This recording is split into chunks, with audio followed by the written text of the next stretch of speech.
저는 아까 그 유튜브 말씀하셨으니까 제가 이제 유튜브라는 매체를 처음 보면서 뭐 이건 그냥 이를테면 그런 걸 누가 보겠어. 그리고 어떻게 보면 우리의 이런 대화 같은 것도 예전에 지상파 방송이면 편성이 안 돼요. 근데 이걸 이렇게 많이 보실지 저희가 어떻게 알았겠습니까? 오늘까지 아직 시작을 안 했기 때문에 그런 얘기를 드릴 수 있는데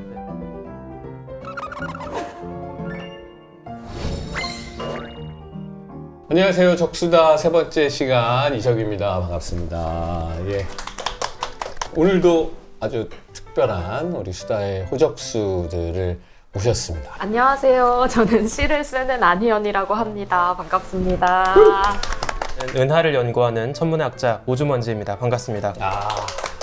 낭만적이다. 유튜브도 하고 음악도 만들고 하는 관아입니다.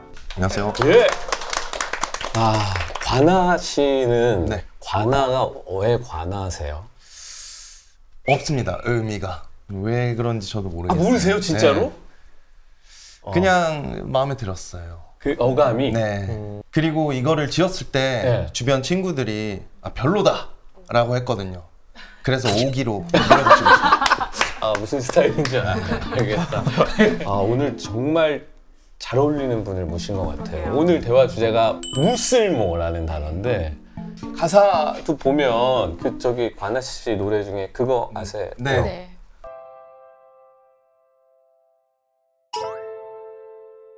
그거 하세요. 귤에 붙어있는 하얀 거지는 문줄락입니다. 찰떡아 있은 새알이었고 하와이안 비가 캐나다에서만.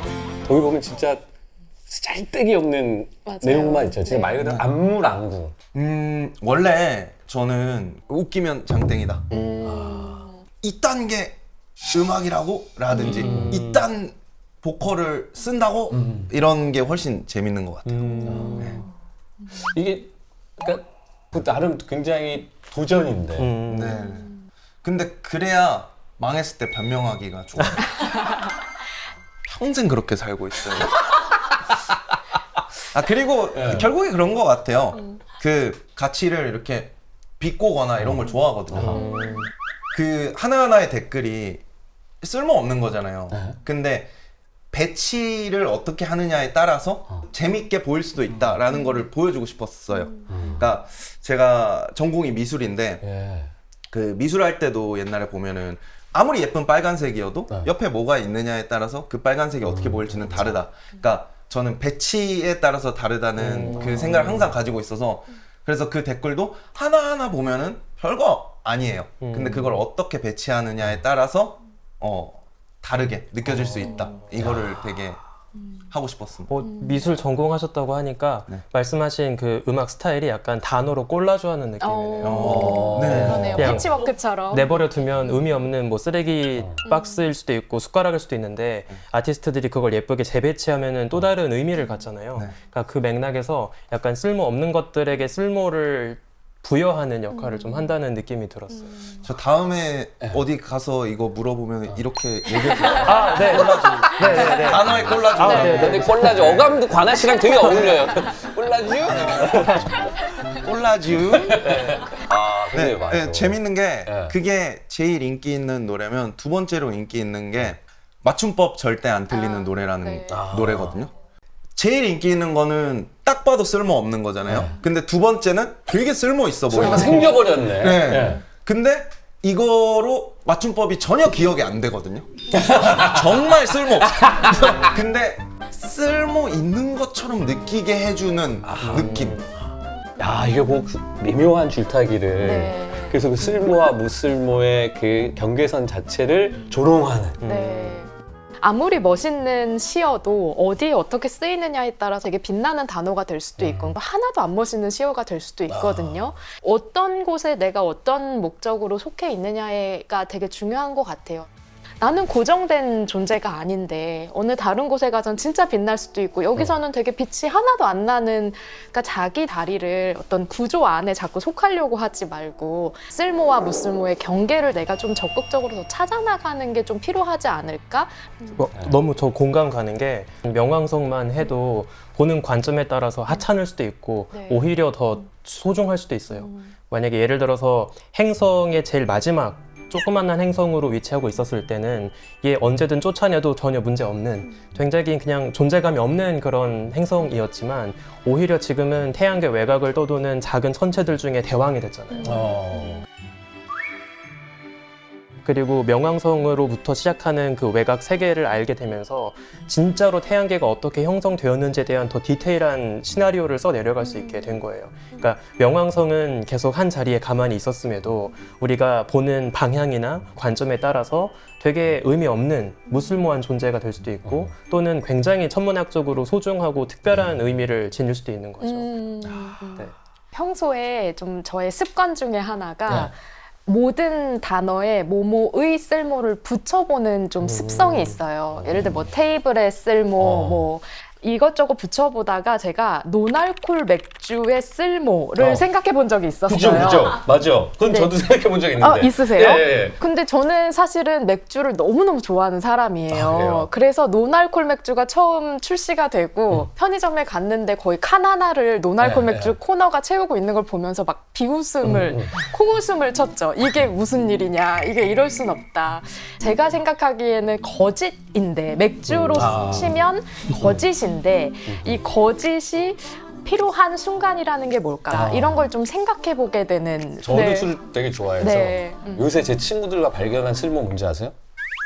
소맥을 먹을 때 소맥을 먹을 때 맥주에 소주 타는 게 아니라 노알콜 맥주에 소주 타잖아요. 그 맛은 소맥 맛이 나고 알코올은 훨씬 덜 들어가. 그 사람이 꽐라가 안 돼요.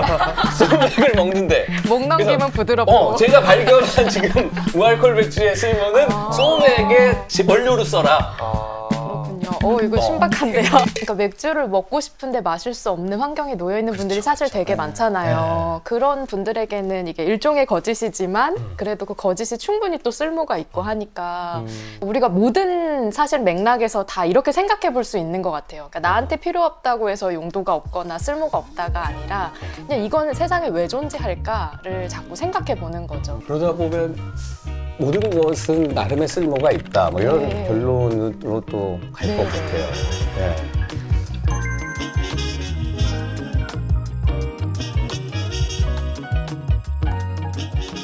쓸모 없다 뭐 이런 얘기 할 때 제가 예전에 되게 싫어했던 말, 지금도 많이들 대학교에 쓰는 말 중에 실용음악과라고 있잖아요. 예전에는 다 클래식 음악을 대학에서 가르치다가 어느 순간 이제 대중음악을 가르치는데 실용음악이면 그러면 클래식 음악은 무실용, 그러니까 쓸모없는 음악이야? 전공 선택할 때부터 누군가 그 어른들이 너 이거 가서 나중에 뭐 먹고 살래? 뭐 이런 거 있잖아요. 물론 여기 모든 분들이 다 그런 그 얘기 많이 들었던 사람들인데 네. 사실 저는 제 주변 다른 분야를 연구하는 동료들을 보면 좀 그런 무력감을 느낄 때가 있어요. 어쨌든 저는 천문학 같은 자연과학을 하는 학자들이 약간 사회적인 지위를 감사하게도 인정받은 오타쿠라고 생각하거든요. 그러니까 사실 제가 봤을 때 학자들이나 오타쿠나 별반 다르지 않아요. 생활하는 패턴이나 양식은. 그러니까 이게 지금 하시는 모든 게 약간 덕질인 거죠. 네, 저는 그렇게 생각하고 일종의. 있어요. 네. 그래서 약간 제 아내가 항상 농담 삼아 하는 표현 중에 당신은 정말 다행이라고, 당신이 좋아하는 분야를 좋아해도 사회적으로 인정받을 수 있는 분야이기 때문에 행복하게 오타쿠 짓을 하는 거죠. 숨겨야 되는 게 아니잖아요. 저는 가끔 뭐라고 얘기하냐면 우리가 쓰는 논문은 한편의 팬픽이라고 이야기하거든요. 그냥 엄청난 자기 인식이네요. 진짜 좋다. 객관적 근데 자기 인식. 되게 멋있다. 계속 하루 종일 따라다니면서 얘네가 무슨 사생활을 하고 있는지, 무슨 일들을 하고 있는지 막 여러 이야기들을 만들어서 이제 우리끼리 공유하고 박수치고 좋아하고 하는 거죠. 사실 좀 더 실용적인 이득을 빠르게 쥐어주는, 특히 예를 들면 공학 분야 같은 엔지니어 분야에 비하면 저희는 진짜 무쓸모하다고 해도 전 틀린 말은 아니라고 생각이 들어요. 그러니까 애초에 그 엔지니어들은 자신들이 연구를 하는 이유 자체가 남을 최대한 빠르게 행복하게 만들어주기 위해서인 거예요. 애초에 그 연구의 목적이 어떤 타인의 행복에 있는 거죠. 근데 저희는 사실 그냥 내가 궁금해서, 내가 알고 싶어서, 그러니까 그런 좀 가치관의 차이에서 오는 일종의 미안함도 있고 부러움도 좀 섞여 있는 것 같습니다. 저는 다른 사람의 행복을 생각하지 않으신다고 하셨는데 저는 옆에서 보면서 행복합니다. 이렇게 이런 분이 있는 게. 진짜요? 네, 별을 아예 연구하는 사람이 실존한다고? 이거 자체가 너무 존재만으로도 기뻐요. 저는 속으로 이랬어요. 아, 거봐. 역시 저 딱 생각했거든요. 그 사실은 연구 이전에 그냥 별을 좋아하는 게 아닐까. 좋아하시나요? 네, 맞습니다. 그렇죠. 네, 네. 역시 애시당초 그 별을 사랑에 자체가- 빠진 거죠. 네. 그래도 천문학은 먼 미래를 바라보면서 사람들이 살 수 있도록, 그러니까 미래라는 것이 있어라는 상상의 여지를 넓혀주는 그런 가치가 있다고 저는 생각을 하거든요. 네, 너무 위로가 되네요. 모든 사람들이 작가님 네. 같으면 너무 행복할 것 같습니다. 이렇게 아름다운 얘기도 있지만 저는 또 소행성이 충돌할 수도 네, 있잖아요. 네, 네. 그때 되면 이 세상에서 제일 쓸모 있는 분이 그쵸, 그쵸. 아닐까요? 물론 이제 그런 일은 안 벌어지는 게 제일 좋긴 그렇지만 하겠지만. 확률적으로 생길 수 있지 않나요?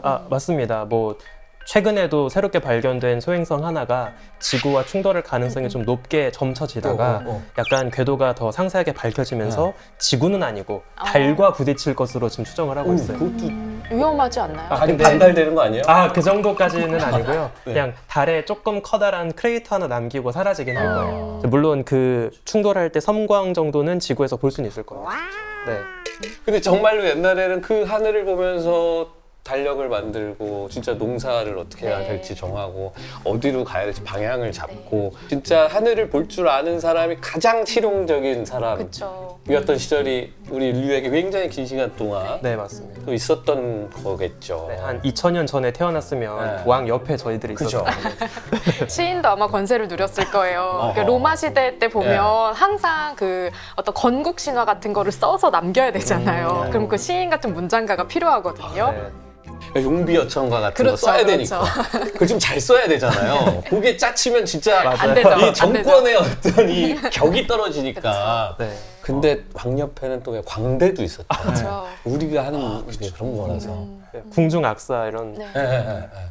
저는 아마 좀 조롱을 막 해가지고 사형을 당하지 않았을까. 선을 넘는 네. 광대. 그걸 아슬아슬하게 타야 되는데 눈치 없이 선을 넘어. 근데 저는 말씀 듣다 보니까 천문학은 망원경을 가지고 하잖아요. 네. 근데 문학은 좀 망원경보다는 현미경 쪽에 조금 가깝다는 생각이 들었어요. 사실은 축소된 이 세계를 볼 수 있는 게 하나의 소설 작품이고 되게 나를 잘 들여다보게 한다는 점에서는 조금 더 효용성은 있는 것 같다. 근데 다만 그 돈이 안 되는 건 맞거든요. 예. 이건 솔직한 이야기죠. 제가 예전에 데뷔 처음 했을 때 연봉이 한 100만 원쯤 된다고 글을 쓴 적이 있어요. 남들은 이제 월급 100만 원도 적다고 생각할 텐데 시인으로서의 연봉 1년에. 네, 시만으로 한정한다면 굉장히 적은 액수죠. 그냥 나 자신을 좀 들여다보고 타인을 이해하는 도구로 시를 쓰고 읽는 일을 하고 있다. 그러니까 그것은 나에게 경제적 가치로 환원되지 않는 어떤 업으로서 존재하는 거다라고 생각하면 되게 만족스럽고 좋거든요. 우리는 항상 그 대학을 보내거나 뭐 대학을 갈거나 할 때 이게 나중에 너의 삶에 얼마의 연봉을 갖다 줄 수 있느냐. 또 예를 들어 한강 작가가 노벨상을 타면 뉴스에선 꼭 그 문학적인 얘기를 하기보다 얼마만한 매출을 기록하고 그쵸. 있고 갑자기 대형 서점에서 한강 작가 책이 얼마를 팔려서 경제 효과가 얼마고. 근데 자꾸 그렇게 우린 생각하게 되는 거예요. 이게 약간 자본주의적인 쓸모에 대한. 네. 너무 저 공감 가는 게 연구비 달라고 제안서 같은 걸 써야 돼요. 근데 항상 제일 중요한 질문 중에 하나가 해당 연구의 경제적 효과 이런 걸 이제 또 어필을 해야 되거든요. 근데 아무리 생각해봐도 저희들이 연구하는 거는 뭔가 돈을 마땅히 벌어다 줄 만한 게 없어요. 이걸 잘 연구하면 나중에 인류의 지식을 어떻게 넓힐 수 있고 어떻게 하고 이런 되게 듣기 좋은 이야기를 할 수밖에 없는데 이제 그런 어떤 사회적인 절차를 마주할 때마다 쓸모 있음을 계속 강요받아야 되는 그런 좀 기분을 받았던 것 같아요. 천문학이 가장 매력이라면 오히려 무해무익하기 때문이라는 생각이 들었거든요.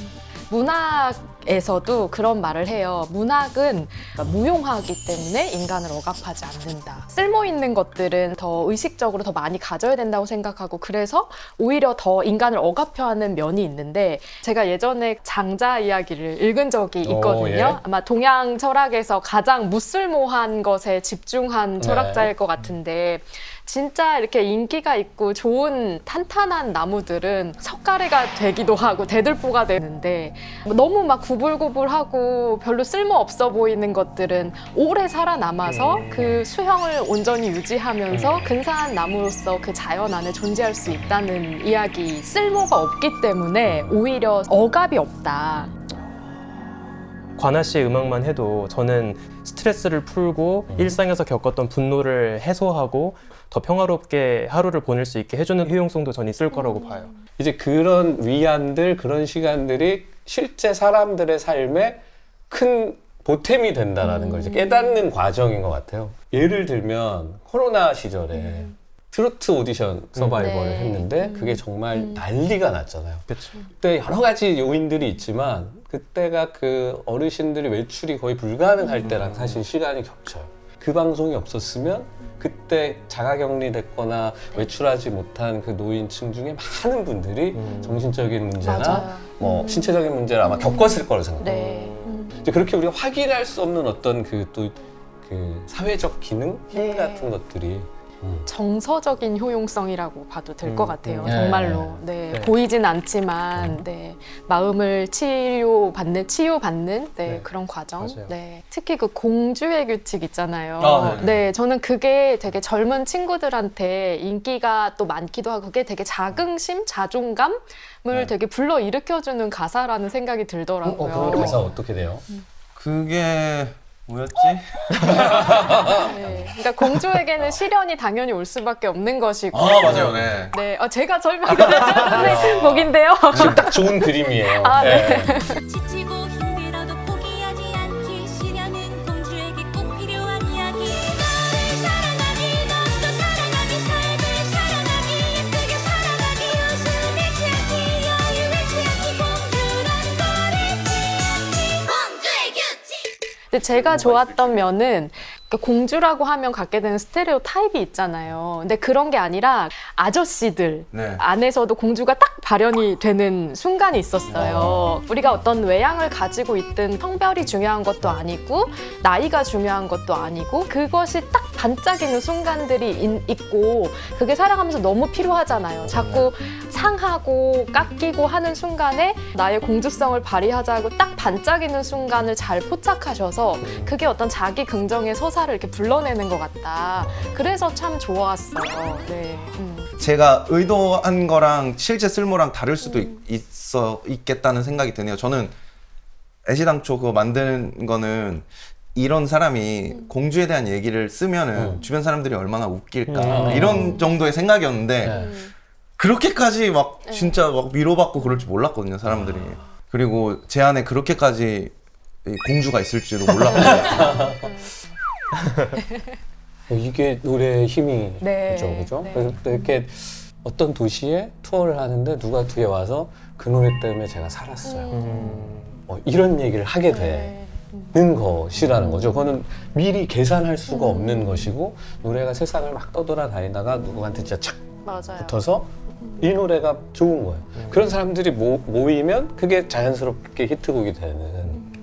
근데 저 좀 궁금한 게 앨범 이렇게 트랙에 뭐 여러 곡이 이렇게 있잖아요. 네. 내가 이건 진짜 사랑받을 줄 몰랐는데 하는 곡이 네. 한 사람에게 되게 큰 의미가 될 때와 많은 사랑을 받았을 때 좀 어느 게 더 그 개인적으로 좀 좋으세요? 저는 먼저 말씀해 주세요. 일단 그 통장의 입장에서는 많은 분들의 사랑을 받으면 좋죠. 예. 근데 그런 건 있어요. 어느 날 누굴 만나는다 팬이에요. 그러면 이제 저도 꽤 오래 연차가 있으니까 아, 예, 그러신가 보다 하다가 그 노래 너무 좋아요 할 때 왜 어떤 앨범에 7번 곡, 8번 곡 이런 게 가면 이제 하고 쳐다보게 맞아요. 되죠. 이분은 찐이다. 그리고 그 노래에 대한 얘기를 한참 하면 그러면 이제 저도 앉아서 맞아요. 막 이렇게 되는 것은 있어요. 그러니까 임팩트가 훨씬 크죠.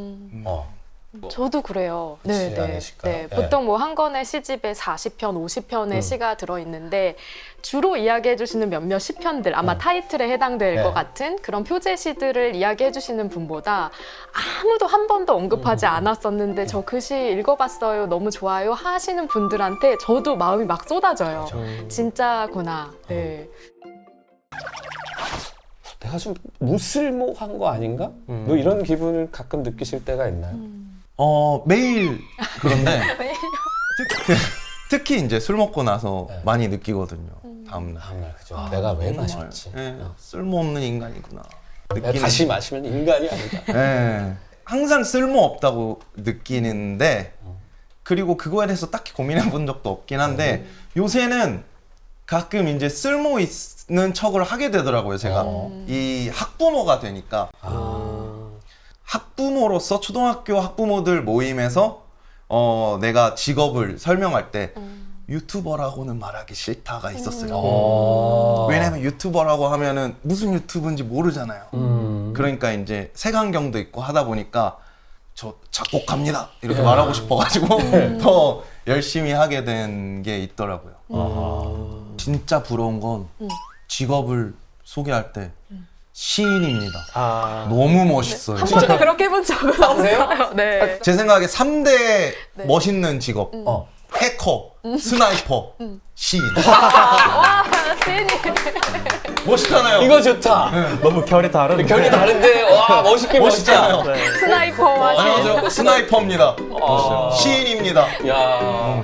근데 어떤 날은 그냥 그런 쓸모로부터 이렇게 거리를 두고 진짜 그냥 잉여 인간 마냥 그냥 아무짝에도 쓸모없는 하루를 보내고 싶다 하면 어떻게 지내세요? 저는 여름마다 항상 하는 리추얼 같은 게 있는데 당근을 썰어요. 네. 지금 표정이 다들. 여름마다 당근을 써신. 네, 네. 그러니까 뭔가 흙에서부터 온 어떤 단단함을 제가 이제 몸속에 받아들이는 것 같은 네. 느낌이 들어서 일단 그걸 쥐고 있는 게 좋고 색깔도 너무 예쁘고요. 그리고 이렇게 칼을 썰 때는 잡념이 끼어들면 손을 금방 다치잖아요. 그러니까 제 일종의 만트라예요. 그러니까 착착착착 해서 착착착 어슷썰기를 하면서 네. 제 안에 있는 뭔가 나쁜 생각들 아니면 뭐 걱정들 이런 것들을 좀 몰아내는 역할로서 이야. 당근 썰기를 하거든요. 그러면 그게 당근을 네. 고를 때도 이놈은 좀 감이 좋겠는데 네, 흙이 묻어있는 당근을 주로 고르고요. 이 당근의 뿌리가 어딜까, 누구의 손을 거쳐서 나에게 왔을까 이렇게 상상해 보면서 연결되는 느낌이 저는 좀 좋아요. 좀 있으면 재배하실 것 같아요. 네, 그런 혹시 있으세요? 저는 감명 깊게 봤던 작품이 있으면 거기에 나오는 소품 같은 거를 제가 직접 만들 때가 있어요. 오. 제가 천문학을 하게 만든 계기가 은하철도 999거든요. 은하철도 차장님이 너무 좋았어요. 승객들에게 우주를 가이드하는 역할이잖아요. 너무 멋진 직업이라는 생각을 어렸을 때 막연하게 해서 사람들을 우주 가이드하는 천문학자가 되면 괜찮겠다 이제 싶었던 거죠. 그리고 그 보이저 골든 레코드도 천문학자로서 너무 좋아하는 소품이어서 제가 이것도 허접하지만 직접 만든 소품이 있어요. 오. 안에 자세히 보면 거예요? 네. 우리 지구의 메시지를 어떻게 해독해야 될지에 대한 나름의 설명서거든요. 이걸 이런 식으로 해서 플레이를 해라. 네, 맞습니다. 좀 네. 정말 오타쿠 같지만 저 나름대로 기념을 하기 위해서 이런 소품을 만들어 놨어요. 네.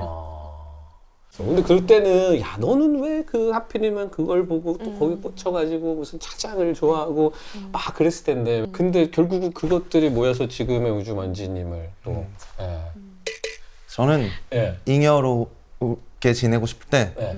섀도우 복싱을 합니다. 오. 싸움도 못하고 싸울 것도 아니면서 혼자서? 가상의 어. 상대를 만들어서 섀도우 복싱. 우와. 그런 거요? 네, 정말 쓰잘데 없어요. 집에서 이렇게 아이도 아빠 뭐해? 이렇게 싸우고 있다고. 누구랑 싸워? 보이지 이제 않는 투구벌레라든지 아, 아예 싸울 수 없는 상대. 트리케라톱스라든지 싸움. 공룡과 네. 그래서 아빠 이겼어? 맞기도 하고. 네. 보통 이런 말 많이 하잖아요. 야 어디 가서 지지 마. 어디 가서 맞고 오지 마라. 네. 어. 근데 저는 항상 가르쳐요. 그 저도 되는 거에서 잘 지는 게 중요하다. 너무 그거를 멋있다. 항상 그게 제일 쓸모없다고 생각해요. 왜냐면 저는 비겁해서 항상 그렇게 살아왔습니다. 그리고 집에서 섀도우 복싱 그때 정신승리? 화 못 낸 거 이제 집에 와서 아, 하고 해소하고 네. 스트레스는 근데 애기가 너무 져갖고 오면 어떡해요? 피떡이 돼서 왔어. 진짜 막. 너무 맞아가지고. 울면서 막 오면 그러면은 놀리고 싶을 것 같긴 한데 아 놀려. 그것조차 웃었대요. 그러면서 졌으면 좋겠어요. 많이 져야 제가 많이 놀릴 수 있으니까. 모든 것을 개그로 승화하시는. 좋다. 근데 너무 워낙 좋아요. 소재가 되고. 네. 이런 아빠 너무 좋다. 근데 이게 그냥 이렇게 말씀은 져도 된다 하시지만 저는 그게 사실은 과학이 발전하는 것도 다 실패해서 시작되는 거고 지는 사람들이 많아야 또 생산적인 무언가가 많이 만들어질 수 있다는 생각이 들어요. 맞아요. 그래서 그 말씀이 너무 좋으네요. 그 되게 그게 장벽이 되는 것 같아요. 저는 웃기면 장땡이라는 생각으로 사는데 아닌 사람이 되게 많잖아요. 나는 절대 웃음거리가 되면 안 된다. 아. 그게 되게 큰 도전할 때 장벽을 만드는 것 같아요. 내가 실패하면 웃음거리가 되겠지. 저는 그 생각을 하면 두근거리거든요. 어떻게 추하게 실패할까? 어떻게 웃음거리가 될까? 그게 되게 저는 오히려 원동력이 될 때도 많은데 그냥 실용적으로만 봐도 이거는 성공하면 성공해서 좋고 실패하면 웃음거리가 돼서 좋은 거잖아요. 그러니까 어떤 결과가 와도 스스로는 그렇게 불행하지 않은. 네, 도망칠 구석을 만들어 놓는 거죠. 평생 그렇게 살고 있어요. 결국은 세상을 구원하는 것은 유머다. 뭐 이런 생각할 때 많거든요. 좀 웃음으로 네. 약간 비틀어서 승화시키는 수 있는 것이 굉장한 재능이고 그게 치유 능력이 있는 것 같아요. 근데 이렇게 즐거움을 위한 즐거움 혹은 웃음을 위한 웃음도 있지만 되게 블랙 코미디 같은 것도 있잖아요. 네. 근데 저는 그런 장르도 같이 하고 계신 것 같아요, 관아님이. 그러니까 네. 사실은 통찰력을 가지고 삶의 진실을 들여다보기 때문에 또 웃길 수도 있는 거잖아요. 예를 들어 뉴스에서 뭐 이런 일이 있었다. 뭐 예를 들어 진상 소비자. 아니면 갑질하는 뭐 이런 것들을 그렇게 그냥 얘기하면 그것이 피부에 이렇게 안 와닿는데 되게 블랙 코미디적인 것을 씌워서 탁 내놓으면 갑자기 모든 사람이 그걸 이제 딱 실감하면서 아, 저게 어떻게 대처해야 하고 저것이 얼마나 사회 악이고 뭐 이런 것을 그 무엇보다도 더 이제 적확하고 적나라하게 보여주는 뭐 그게 정말로 어마어마한 쓸모가 되는 거 아닌가. 저는 자취할 때도 그렇고 그 전에부터 라면에 뭐 넣어 먹는 걸 좋아했거든요. 그냥 그 조금씩 바꿔서 해보는 거. 쓰잘데없이 왜 그렇게까지 하느냐라는 얘기를 많이 들었는데 제가 유튜브에 처음 올린 영상이 라면 볶기를 이제 잘 만드는 법이었어요. 근데 그게 잘 돼가지고 유튜브를 시작할 수 있었던 건데 그 전에는 몰랐죠. 그 제가 이거를 어디다 쓸지 어쩔지 몰랐는데 이거를 사람들이 재밌어 해주는 걸 보고 쓸모없는 일이었는데 쓸모가 생겼다. 관아의 시작이네요. 네. 관아라는 이름이 약간 라면과 나, 아, 연결사네요, 그러면. 적과 나, 그러게요. 음악과 나. 그래서 약간 영어로 이름 지으면 and me, 오. 네. 예쁘다. and I 뭐 이런 거 있잖아요. 그런 느낌이에요. 모든 것과 함께 할 수 있는. 그걸로 하겠습니다. 오늘 많이 건져가시네. 오늘 많이 단어의 건져가셔. 콜라주를 하는 앤미로. and me. 네. 난 모든 것과 과학과 나. 저는 말씀하신 것처럼 지금 우리의 기준으로 봤을 땐 한량처럼 보이고 되게 한심해 보이고 그런 존재들이 결국에 긴 시간이 지나면 다 쓸모가 생긴다고 생각해요. 그러니까 전 대표적으로 역사상 가장 위대한 한량을 꼽자면 뉴턴을 이야기해보고 싶어요. 대표적으로 뉴턴 하면 사과. 네. 떠오르잖아요. 실제 뉴턴이 했던 고민은 사과가 왜 떨어질까는 아니었어요. 사과처럼 작고 가벼운 것도 떨어지는데 커다란 달은 왜 떠 있는 걸까? 이거를 고민했거든요. 그리고 그거를 끊임없이 고민하고 다양한 사고 실험을 한 끝에 놀라운 사실을 발견하죠. 사실 달도 지구 중력에 붙잡혀 있다. 단지 큰 궤도를 빠르게 돌고 있어서 땅에 닿지 않고 있을 뿐이다. 이거를 깨달은 거예요. 근데 뉴턴이 했던 고민의 결과를 활용하게 된 게 정확히 인공위성입니다. 달이라고 하는 자연 위성이 어떻게 맴돌 수 있는지를 이해하고 나니까 그거를 충분히 속도만 낼 수 있다면 우리도 가짜 위성도 쏠 수 있겠다가 되는 거예요. 뉴턴은 뭐 지구 반대편에 살고 있는 다른 나라 친구랑 실시간으로 영상 주고받고 싶어서 고민한 게 아니거든요. 그러니까 단지 뉴턴은 단순하게 하늘에 펼쳐진 우주의 모습이 궁금했을 뿐이에요. 진짜.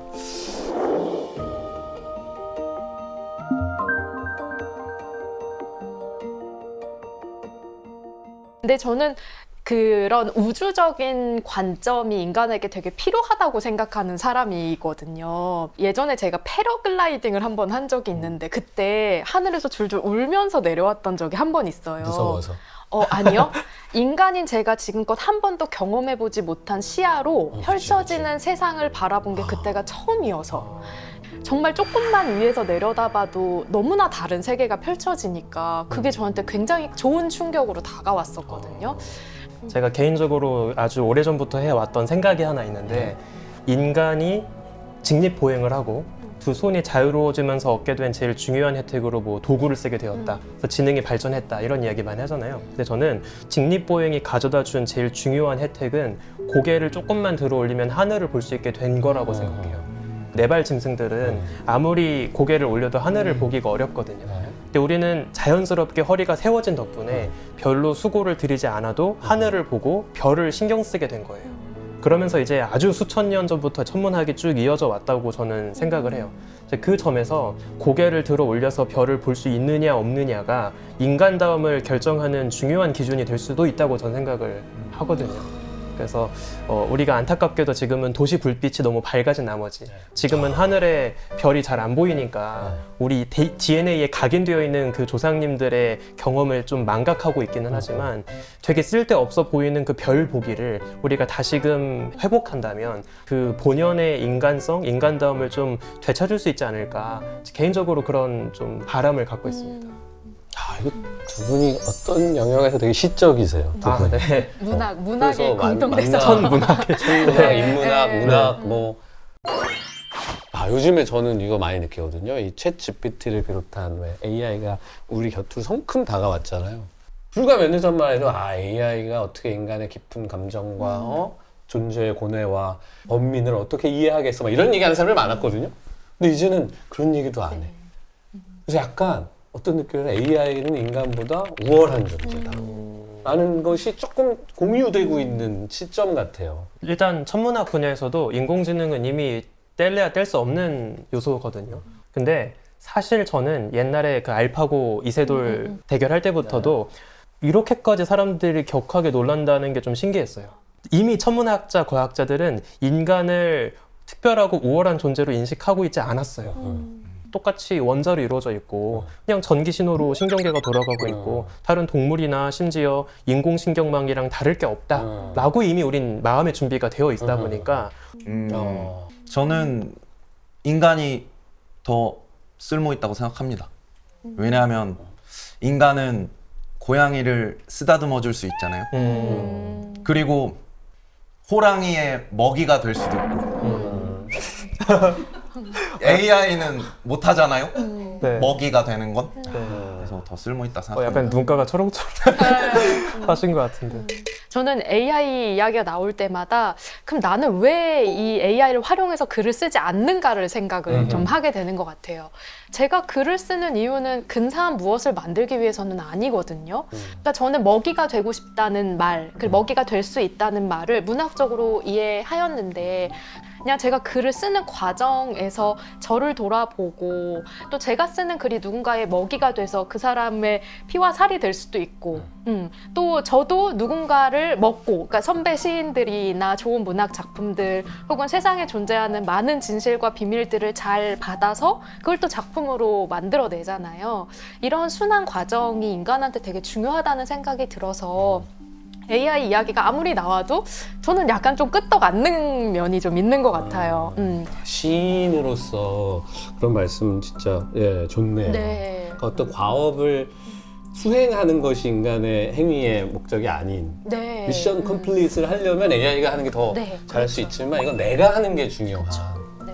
저는 진짜 그래요. 그 아무리 그 앨범이 듣기가 좋아도 저는 정림 라이브 들으러 가고 싶거든요. 현장에서 들려주는 그 네. 음악, 그날 어떤 기분으로 노래하는지 이걸 느끼고 싶고 만나고 싶은 거죠. 그런 의미에서 너무 많은 쓸모를 요구하는 사회 안에서 우리가 가장 쓸모없는 내가 될 수 있는 장소를 좀 만들어 보면 좋겠다는 생각을 했어요. 그게 이렇게 책을 펼쳐서 책 속에 이렇게 잠시 숨는 시간이더라도 이렇게 물리적인 공간은 아니더라도 오롯이 내가 나로 존재할 수 있는 그 무쓸모하고 쓸모하고가 다 중요해지지 않는 그런 장소 하나를 좀 만드셨으면 좋겠다라는 생각을 마지막으로 해봅니다. 쓸모없는 행동을 하는 건 인간만이 하는 행동이라는 생각이 들었어요.